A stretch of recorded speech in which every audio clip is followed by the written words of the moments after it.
The O Cannabis Conference and Expo returns to Toronto June 1st through the 3rd, and there's still some good booth locations available. This exciting event is free for cannabis retailers and will feature Tommy Chong receiving a Lifetime Achievement Award at the O Cannabis Industry Awards. For more information about exhibiting or to register to attend, go to ocannabis.com. That's OCANNABIZ.com. So, with the recent elections, we've added a few more states to both rec and medical. So, we want to see kind of what valuations are doing. We've seen some funny things happen with pricing between 2018 and today. So, we're going to take a look at a report from the Marijuana Retail Report on Oregon, specifically taking a look at the dispensary sales and what we can gauge on future valuations with a lot more states rolling out.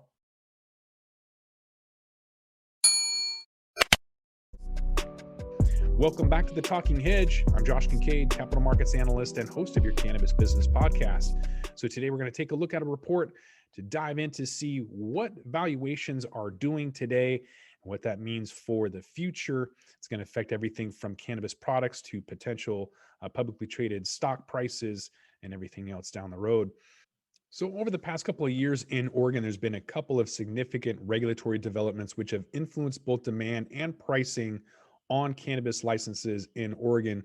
The first big change was in June of 2018 when there was a pause in processing of new license applications, something we've seen in basically every other rollout, including Washington, which there's a moratorium on it. You can't get a new license even if you wanted to. And then the second big development is with streamlined licensing. So the administration pivoted already. It's shaken loose a lot of the standalone applications from a couple years back that weren't really moving forward. Again, we're seeing that in obscure states like Arkansas, Missouri, Ohio, Utah. If you don't move on those licenses, they're just going to cancel them.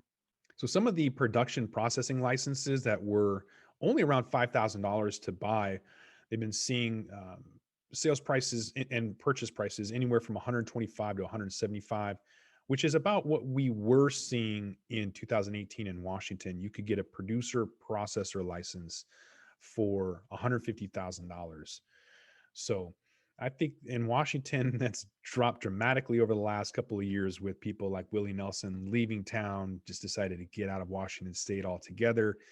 So as there's more opportunities in the East with New Jersey and some of these other rollouts, I don't think people want to really deal with, the Northwest, Seattle and Portland kind of having these over regulatory burdens. It's just not really worth it.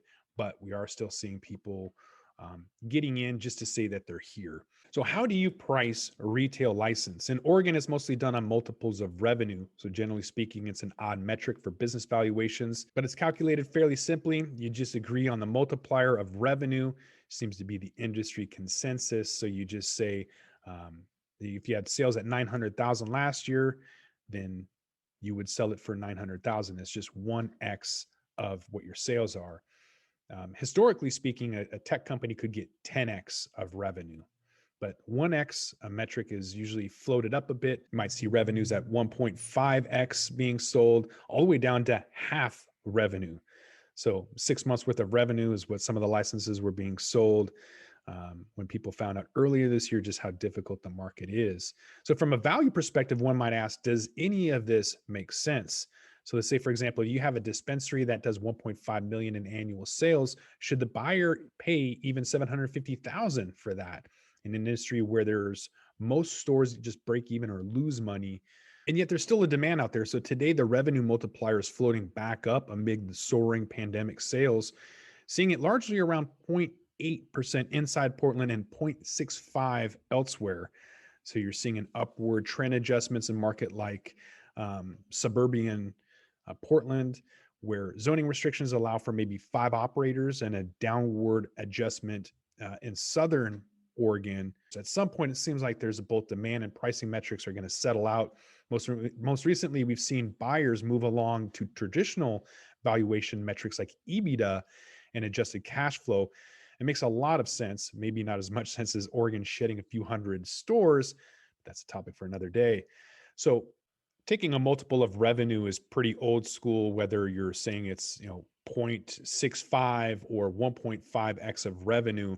There's better ways of valuing your business, whether it's a retail or producer or processor, whatever it is.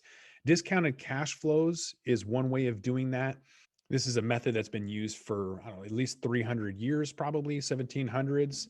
And so you can apply the method of all future cash flows that are estimated and then discounted using the cost of capital to give your present value.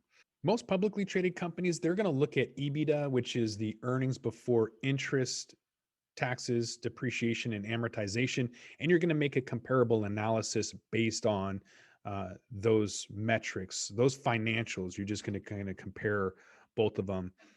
Even a more simple one than that is the earnings per share.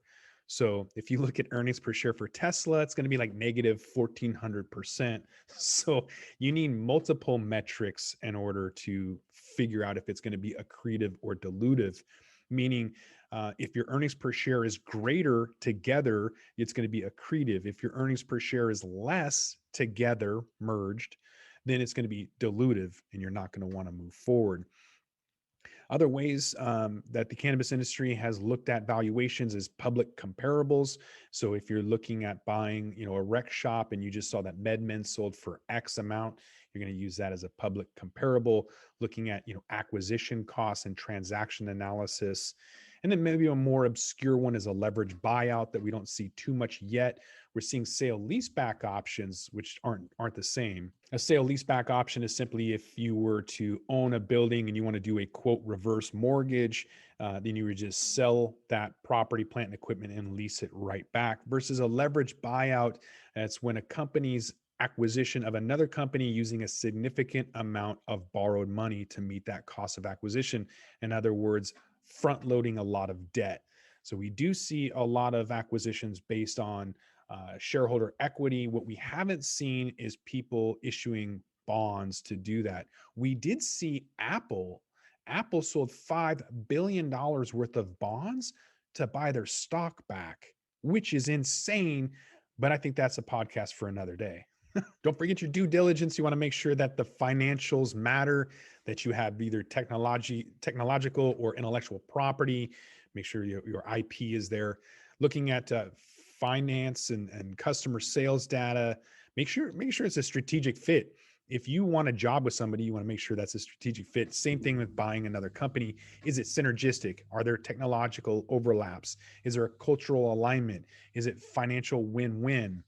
And then looking at an M&A with those valuations, you want to make sure that if you are pursuing a merger and acquisition, that it increases the diversity of revenue with a new complementary product or service, that there's an increased production capacity or workflow, that there's more market share or economies of scale, a reduction in financial risks, increase in operational efficiencies and expertise, or increase in R&D expertise with various programs. We're already seeing some license holders offloading their positions in newly medical regulated states like Ohio. So with those valuations going sky high, they better be valued correctly, because if you have something like, I don't know, $420 million valuation, you're going to be sued. So that's kind of the importance of that. You're just going to have to come back to the Talking Hedge and find out. With that, we're going to roll this one up. I'm Josh Kincaid. This is the Talking Hedge. Don't forget to like, share, and subscribe, or don't, and I'm out. Don't forget to smash that like button on your way out and check out these other videos that we've got.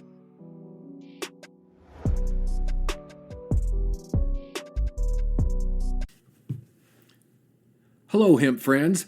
This is your host, Morris, from Volume Up, the Let's Talk Hemp podcast, where we explore and discuss all things hemp all the time. From industrial to nutritional to therapeutic to lifestyle, hemp has a place and a home pretty much everywhere.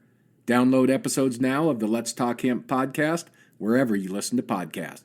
Come get loud with me on Volume Up as we take industrial hemp to a whole new level in 2022 and beyond.